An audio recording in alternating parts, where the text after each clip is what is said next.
Hey everybody, it's Miss Morrow. I am just going to go through our lesson for today with social studies for those of you that were gone and need to catch up with what we were doing. So we are going to be looking in Canvas today.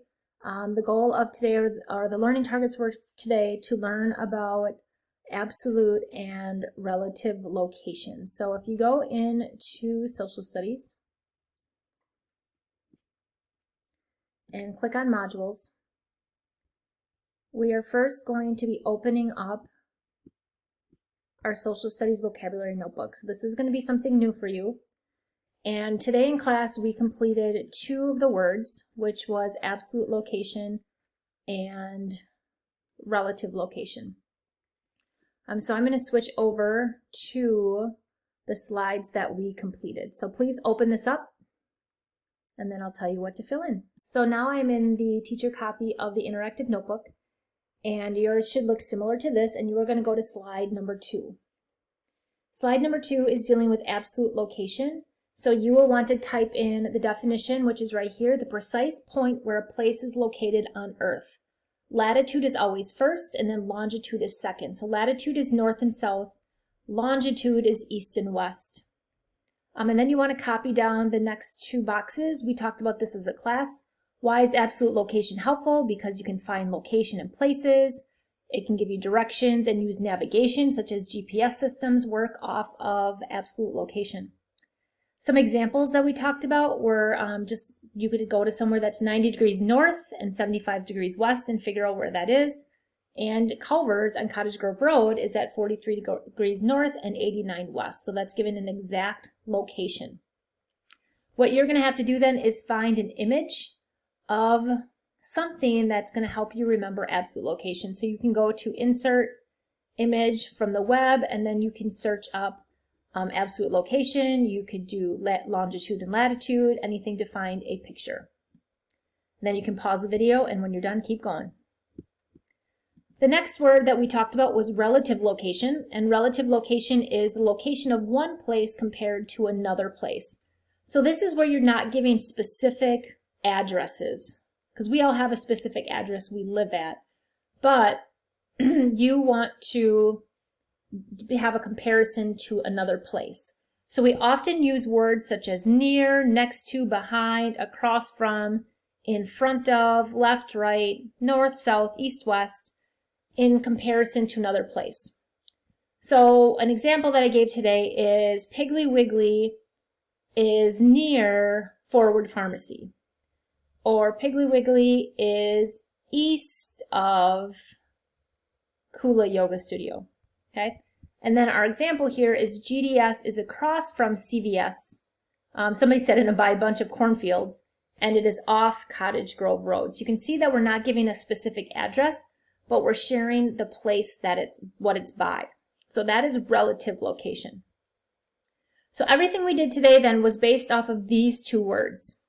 And I'm going to show you a little bit, we're going to practice some absolute location, and then I'm going to show you the activity that you have to complete. So here we have a map, and this is, we're going to be using latitude and longitude. So when latitude and longitude come together, we call it the global grid, because using those lines and degree measurements, we can find every location on the planet. Every single place has an exact location. So how we do this is we know that absolute location is given by latitude and longitude. And latitude runs in this direction. Okay, it runs like lats of a ladder. Okay, longitude runs the long way. Okay, so we always have to remember that. All right, so what we do is they often give us, or how we can find this, is we always start when we're given a location at the equator. And if something is north, we know that it's going to be north of the equator. If it's south, it's going to be south of the equator. Same for longitude. We're going to start at the prime meridian. And then if it's east, we move in the east direction. If it's west, we move in the west direction. So let's give an example of, I'm going to write one over here. Let's do 60 degrees north, oops, sorry about that, 60 degrees north and 60 degrees east. Now I have to see it's not typing for me.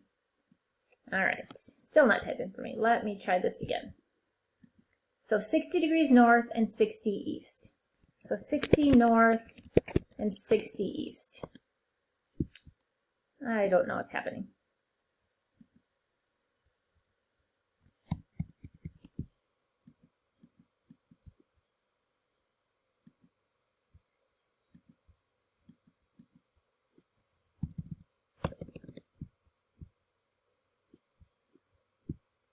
So let's do 60 degrees north and 60 degrees east.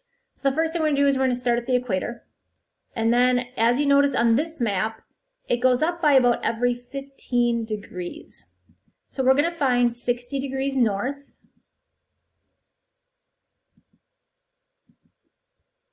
All right, so here's 0, 15, 30, 45, 60. And as you can see, 60 degrees north runs this line across. Then we are going to look at 60 degrees east. So we're going to start at the prime meridian, and we're going to go east in the east direction to 60 degrees. So 15, 30, 45, 60. If we draw that line in, then we're going to look at where that meets. Wherever that meets is the exact location that we're looking for. So this is in Russia. So Russia is at 60 degrees north and 60 degrees east. Let's look at another one. Let's do, I'll put it down here. Let's do 45 degrees south and 60 degrees west. And let's see where that goes. So the first thing let me get a W on here. So the first thing we're going to do is we're going to find 45 degrees south. So we're going to start at the equator, and we are going to find 45. So 15, 30, 45. And this goes all the way across. And then we're going to find 60 west.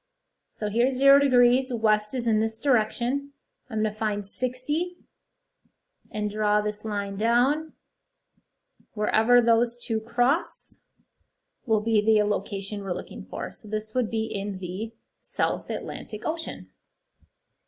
So that's how we find latitude and longitude. For your activity for today, you are going to be heading into modules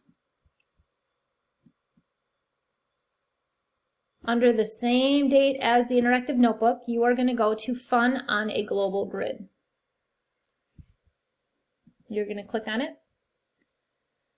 And what you're going to do for the first part is you're going to be using a map that is similar to what I just went through, same map, and you are going to find locations of certain places.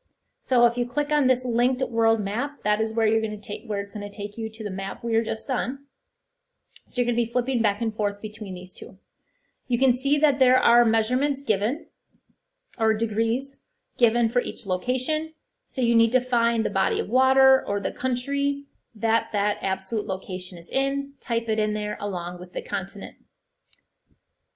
Step 2, write down the first letter of each country's name in order here to form a first name. So as soon as you've got it, you can actually email it to me, or you can just write it in here, and then I'll be taking a look at this at the end. So the purpose of today was hopefully to give you a little bit more practice with absolute location.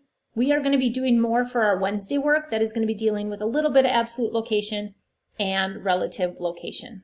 Thank you.